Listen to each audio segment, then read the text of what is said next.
Good morning student, good morning my second M Com second semester student. और कैसे हैं आप सब लोग? मेरे हिसाब से आप सब अच्छे होंगे और अच्छे रहने भी चाहिए। चलिए इसके साथ समय ना व्यर्थ करते हुए, ठीक है, आपकी क्लास शुरू करते हैं। ठीक है। और जैसे कि मैंने आप लोगों को लास्ट क्लास में बताया था कि क्या कहते हैं, रजिस्ट्रेशन आपका कंपलसरी होता है अगर आपकी थ्रेशोल्ड लिमिट से ऊपर हो जाती है। ठीक है। और ये भी बताया था कि अगर कोई बंदा आईटीसी का क्लेम लेना चाहता है, ठीक है, तो वो वॉलंटरी रजिस्ट्रेशन भी ले सकता है, क्योंकि some time if you are not registered and if you pay the क्या आपका टैक्स ऑन द इनपुट, ठीक है, if you already pay the tax on the input, तो ठीक है, you can't claim for the क्या आपका ITC because of you are not registered. ठीक है। एंड डेफिनेटली फॉर द क्या आपका टेकिंग द क्या आपका ऑब्वियसली मतलब now you have to be the क्या आपका जो जो टैक्सेशन पार्ट है आपका, जो आपके इनपुट पे कर आए हैं, वो आपको you have to become the क्या आपका दैट दैट योर मतलब वो आपकी एक मजबूरी हो जाएगी। ठीक है, कि मतलब there must be need for you कि क्या कहते हैं आप उसको कॉस्ट ऑफ प्रोडक्शन का पार्ट बनाएं। तो उस केस में कुछ लोग वॉलंटरी रजिस्ट्रेशन करवाते हैं। तो उस दिन मैंने आपको ये भी बताया था कि कुछ लोगों के लिए रजिस्ट्रेशन विदाउट थ्रेशोल्ड भी जरूरी होता है, जिसमें मैंने आपको कैजुअल टैक्सेबल पर्सन बताया था, नॉन रेजिडेंट टैक्सेबल पर्सन बताया था। अब नेक्स्ट पॉइंट है आपका, क्योंकि this is already we discuss in the cap का लास्ट क्लास, तो डेफिनेटली इसका एक ब्रीफ ओवरव्यू लेना था। ठीक है। Now we should discuss the क्या आपका कि registration to be given by the both central and state authority on the common e application। वो तो सीधी सी बात है, ऐसा थोड़ा ना कि अगर मैं जीएसटी में रजिस्ट्रेशन करवाऊंगी तो व्हेन आई हैव टू पे द क्या आपका जीएसटी, ठीक है, जीएसटी ऑन द क्या आपका सीजीएसटी एंड एचजीएसटी, तो फिर उसके लिए क्या कहते हैं मुझे लोकल वाइज रजिस्ट्रेशन कराना पड़ेगा। व्हेन आई हैव टू पे द क्या आपका आईजीएसटी, तो उसके लिए मुझे अलग से क्या करना पड़ेगा, रजिस्ट्रेशन कराना पड़ेगा। ऐसा नहीं होता है। ठीक है। जब मैं एप्लीकेशन अप्लाई क्या कहते हैं जब मैं क्या कहते हैं एज एप्लीकेंट जब मेरी थ्रेशोल्ड लिमिट से ऊपर जाती है, या फिर अगर विदाउट थ्रेशोल्ड भी मुझे रजिस्ट्रेशन कराना होता है, ठीक है, तो जब मैं एप्लीकेशन लगाती हूँ, ठीक है, तो उस केस में मुझे जो रजिस्ट्रेशन मिलता है वो दोनों के अंदर मिलता है, सीजीएसटी और एचजीएसटी के अंदर, दोनों के अंदर ही मिलता है। इनफैक्ट मुझे आईजीएसटी के अंदर भी रजिस्ट्रेशन मिलता है।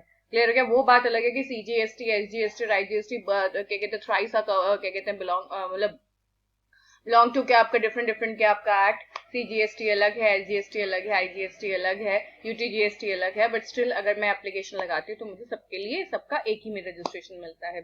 And deem registration after 3 common working days from the date of application unless objected to. वो तो सीधी सी बात है, यहाँ पे अभी 3 दिन नहीं है बच्चों, मैं आप लोगों को बता देती हूँ। अब हो चुका है कि अगर मान के चलिए कि ये 7 डेज हो चुका है। ठीक है। अब 7 डेज हो चुका है। मतलब अल्टीमेटली अगर 7 दिन के अंदर अंदर आपका उसने कुछ भी नहीं बोला, आपसे कोई डॉक्यूमेंट नहीं मांगा है, कुछ नहीं बोला, तो 7 दिन के अंदर अंदर ऑटोमेटिकली क्या हो जाएगा, आपका रजिस्ट्रेशन कंफर्म हो जाएगा। ठीक है। हाँ, अगर ऑब्जेक्ट हो जाता है या आपसे वो फर्दर डॉक्यूमेंट मान लेता है, तो ये 7 दिन आपके तब से क्या होते हैं, गवर्न होते हैं।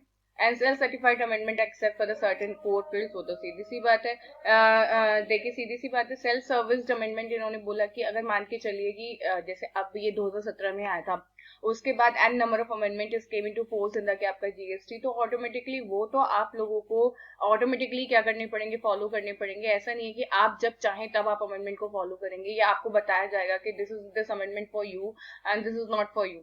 ऐसा नहीं है। And provision for surrender of registration also for suo motu cancellation, वो तो सीधी सी बात है भाई। जीएसटी के अंदर अगर हम बात करें कि क्या कहते हैं, अगर हम जब तक हम जीएसटी के अंदर रजिस्टर हैं तब तक तो हमें टैक्स पे करना पड़ेगा।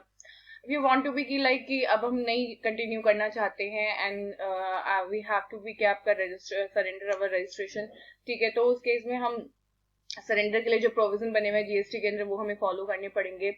ठीक है। And also for suo motu cancellation, क्योंकि सीयू मोटो कैंसिलेशन उन्होंने मेरे बच्चों ये बताया कि कई बार क्या होता है, जैसे वही कहना कि एक डोमेंट कंपनी होती है या एक वर्किंग कंपनी जो कि डोमेंट स्टेटस में चली जाती है, नॉन वर्किंग बन जाती है, तो उसको और 5 साल के बाद क्या कर देते हैं, खत्म कर देते हैं। तो ऐसे सेम यहाँ पर क्या होता है कि अगर आप लगातार आपने जीएसटी में रजिस्ट्रेशन तो करा लिया बट कोई एक्टिविटी नहीं है, कोई आप रिटर्न जमा नहीं कर रहे हैं जीएसटी के अंदर, ठीक है, बार बार आपके पास नोटिस आ रहा है जीएसटी अथॉरिटी से बट कोई रिप्लाई नहीं आ रहा है, तो पहले वो आपको डोमेंट स्टेटस में डालता है एंड देन उसके बाद आफ्टर सम टाइम वो आपका क्या कर देता है, टैक्स अथॉरिटी आपका कैंसिलेशन कर देती है। क्योंकि कई बार हम रजिस्ट्रेशन ले तो लेते हैं बट हम क्या नहीं कराते, बिल्कुल भी उसके अंदर कोई एक्टिविटी नहीं करते, तो automatically for the some time जो अथॉरिटी होती है वो हम लोग को क्या कहते हैं, डोमेंट स्टेटस में डालती है एंड आफ्टर दैट वो हमें ऑटोमेटिकली इसमें कन्वर्ट कर देती है, एक क्या कहते हैं, हम मतलब स्ट्राइक ऑफ कर देती है हमारे नाम from the register of the क्या आपका जीएसटी।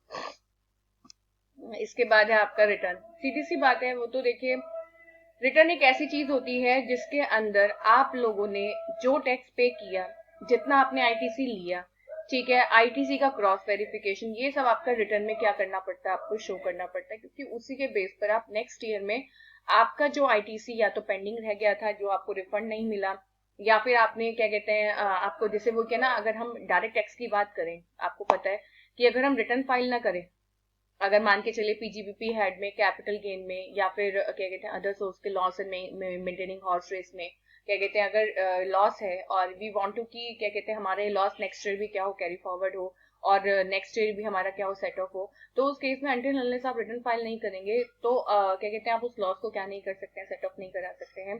ठीक है, same in the case of GST. अगर मान के चलिए कि आप ये चाहते हैं कि, क्योंकि आपको पता है कि अगर कोई आईटीसी है आपके पास, इनपुट क्या कहते हैं इनपुट टैक्स क्रेडिट है आपके पास, या फिर प्रोविजनल बेस पर आपने ज्यादा क्या कर दिया था, टैक्स पे कर दिया था, और आपने अथॉरिटी से उसको रिफंड नहीं मांगा, क्लियर हो गया, तो जब तक आप रिटर्न में वो वाली बात क्या नहीं करेंगे, मेंशन नहीं करेंगे, तब तक अल्टीमेटली क्या नहीं होगा, तब तक अल्टीमेटली आपको उस चीज का क्लेम नहीं मिलेगा।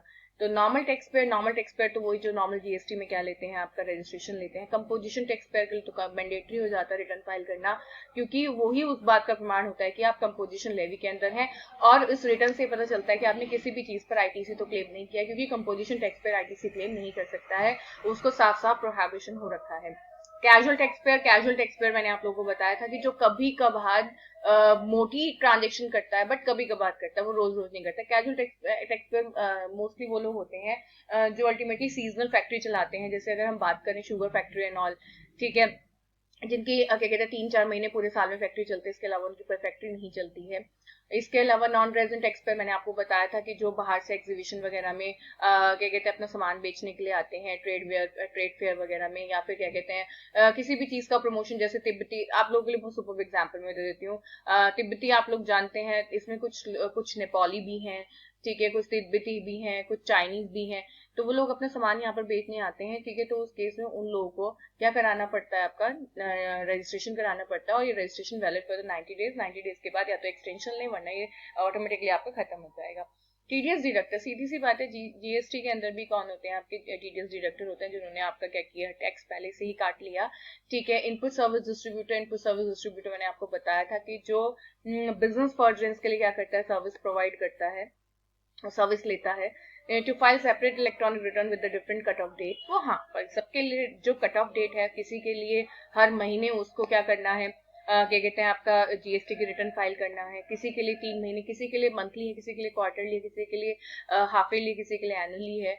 तो सबका अपना अपना क्या है, उन्होंने बता रखा है फीचर्स आपके, और ये वाली बात डेफिनेटली कि रिटर्न कैसे कब किस किस डेट पर भरी जाएगी, इसके लिए you should join my Zoom meeting.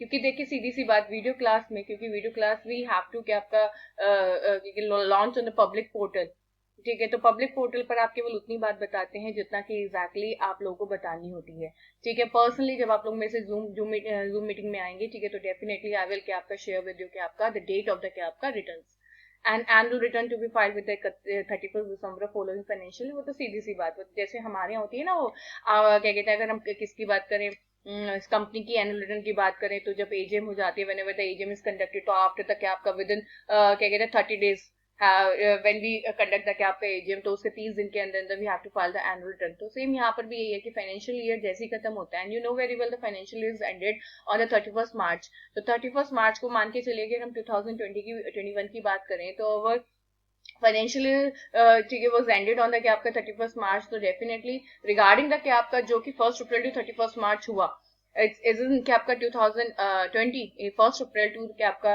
31 मार्च 2021, ठीक है, उसके रिगार्डिंग में जो आपकी रिटर्न भरी जाएगी वो टिल तक आपका 31 दिसंबर भरी जाएगी, ठीक है, विद रिकंसलेशन स्टेटमेंट। इन्होंने इसलिए बोला कि अगर मान के चले कि गड़बड़ हो गई थी, ठीक है, या फिर किसी चीज को आपने पहले क्लेम कर लिया था जिसको बाद में आपने क्या किया, रिफंड किया, या कुछ भी ऐसी कोई भी अगर सिचुएशन है, ठीक है, तो उस केस में आपको 31 दिसंबर तक क्या करनी पड़ेगी, रिटर्न फाइल करनी पड़ेगी, ठीक है। And the short file return not to be treated as valid return for the matching and aligning RTC. वो तो सीधी सी बात है, क्योंकि एनुअल रिटर्न के बेस पर ही आपकी क्रॉस वेरिफिकेशन होता है, और उसके बेस पर ही आपको क्या मिलता है, प्रॉपर तरीके से आईटीसी मिलता है, ठीक है। अगर आप शॉर्ट फाइल रिटर्न मतलब अगर आप ब्रीफ मतलब पूरी एनलार्ज करके रिटर्न को फाइल नहीं करेंगे, तो अल्टीमेटली आपको ना आईटीसी मिलेगा, और ना ही जो क्योंकि देखो सीधी सी बात है, आपको पता है कि जो फंड ट्रांसफर होते हैं वो साल के एंड में ट्रांसफर होते हैं, क्लियर हो गया, सीजीएसटी और एसजीएसटी के बीच में, क्योंकि कलेक्शन तो आपका कौन करती है, जीएसटी क्या कहते हैं आपका चाहे सेंट्रल करे चाहे स्टेट करे, वो बढ़ता इस तरीके से ही है at the end of the क्या आपका ईयर। ठीक है, तो उस केस में इन्होंने बोला कि अगर आप वैलिड रिटर्न फाइल नहीं करेंगे तो जब आपको क्लेम नहीं मिलेगा, क्योंकि जब उनका फंड एक दूसरे को ट्रांसफर नहीं हो पाएगा तो आपको क्लेम कैसे मिल जाएगा। तो वही वाली बात यहाँ पर इन्होंने बताई। And GST practitioner scheme to assist tax payer mainly in the filing of return. वो तो सीधी सी बात है, आप देखिए जो भी अब, क्योंकि आज के टाइम में बहुत सारे सीए हैं, सीएस हैं, दे आर क्या कहते हैं प्रैक्टिसिंग इन द क्या आपका जीएसटी स्कीम्स ऑल्सो, क्योंकि 2017 के बाद बहुत बड़े तरीके से स्कोप बढ़ा था इसके अंदर। ठीक है, तो क्या कहते हैं उनकी आप मदद लीजिए रिटर्न को क्या करने के लिए, फाइल करने के लिए। ठीक है, okay bye guys, take care. और इसके साथ ही हम अपनी नेक्स्ट क्लास को आने वाले टाइम में कंसीडर करेंगे। Okay bye guys, take care.